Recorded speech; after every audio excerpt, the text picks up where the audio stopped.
My name is Tobias Klein. I was born and raised in Germany and trained as an architect. I now live in Hong Kong after living for 10 years in the UK, where I take the position of a professor in the School of Creative Media for City University Hong Kong. I do run as well my studio, which is an interdisciplinary studio between architecture, art, design and the educational part. So what you see is the Garden of Earthly Delights.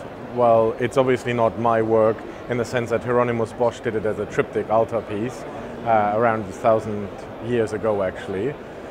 So it is a revision of that, taking into account the Adobe campus in San José, their headquarters built by SOM approximately 20 years ago, and the idea of how an architecture, a man-made architecture, reacts to a natural condition of something overgrowing or nesting within it.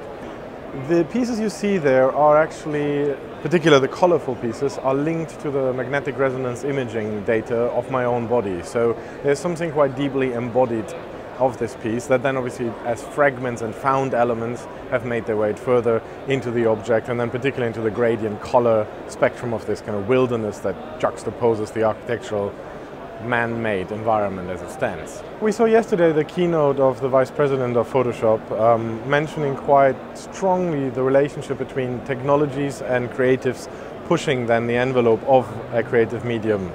And I think I would agree with that 100%, that when technology is fostered in a creative process and is thrown back at a creative and seeing what comes back. So the dialogue that I established when I as well went to San Jose, and the feedback system between a user, a creative, and how the system evolves from the user interface to the various protocols to the idea of, well, why we would even do something like gradient color printing. This is a dialogue where I have to say a company like Adobe is a catalyst and would otherwise not be able, I would otherwise not be able to make such works at all. So I find this a very fruitful relationship.